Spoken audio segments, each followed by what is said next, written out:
Ma'am, I'm telling you, we have You a need to federal open warrant. this door You can't now. just show up and say that. I haven't seen a thing in writing. The paperwork is in my car. We can go over it inside. Not happening. My lawyer told me Until I I see that warrant, you're not coming in. You're obstructing an investigation. This is only making it harder. Then call your supervisor. I'm not moving this chain. At exactly 11 a.m. on a bright Thursday morning in Phoenix, Arizona, ICE agent Daniel Rodriguez made the worst mistake of his 12-year career.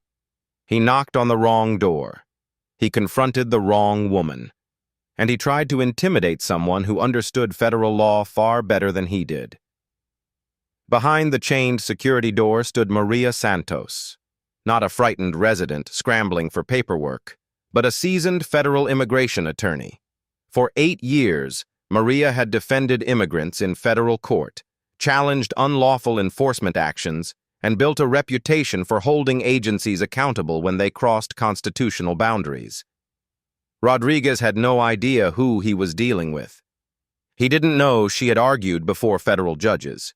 He didn't know she had filed successful civil rights lawsuits involving improper ICE conduct. He didn't know she trained other attorneys to recognize violations during enforcement raids. And he certainly didn't know that her Ring doorbell camera was recording every second in high definition. That morning, Maria had been working from home, drafting briefs for 3 federal cases, all involving alleged constitutional violations during immigration operations. The irony was undeniable.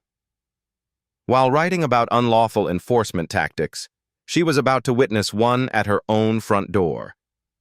Rodriguez was participating in what ICE described as a targeted operation in a residential neighborhood.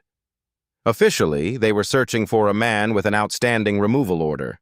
The address on his notes read 1247 Desert View Drive, but he approached 1274, a simple transposed number, a career-altering mistake.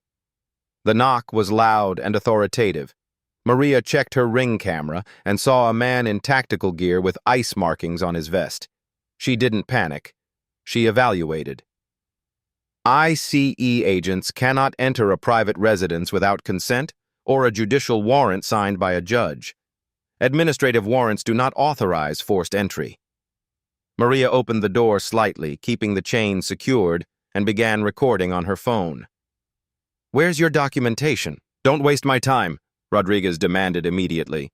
It was a strategy meant to establish control. "I am a United States citizen," Maria replied calmly. "I am not required to provide identification without a judicial warrant." No fear, no raised voice, just a precise legal statement. "We're looking for Carlos Mendez. He lives here," Rodriguez insisted. "Do you have a warrant listing this address?" she asked. A pause. "Is it signed by a federal judge?" she continued evenly. "Or is it an administrative ICE warrant?" The distinction was critical. Federal courts have repeatedly ruled that administrative warrants do not permit entry into a home without consent. Rodriguez shifted his posture. The confidence in his voice softened. "Under the Fourth Amendment," Maria explained, "you cannot demand identification from someone inside their own home without lawful authority. If you have a judicial warrant, you may present it. Otherwise, I do not consent to entry." The Ring camera captured everything. The tone, the hesitation, the imbalance of authority beginning to shift. Maria asked for his name and badge number. He provided them. She informed him that the encounter was being documented. Within days, she filed a formal complaint supported by video evidence. Civil rights groups reviewed the footage. An internal investigation followed. The review confirmed the address error and raised questions about the attempt to demand documentation without proper authority. The agency eventually reached a financial settlement. Rodriguez was suspended during the investigation and did not return. Today, that footage is used in legal discussions as a powerful example of constitutional limits and the importance of knowing your rights. All because of one wrong knock. If someone in tactical gear knocked on your door tomorrow and demanded documents, would you know what to say? Would you understand the difference between an administrative and a judicial warrant? Let me know in the comments where you're watching from and how you would have handled it. And don't forget to subscribe. because the next story is even more unbelievable.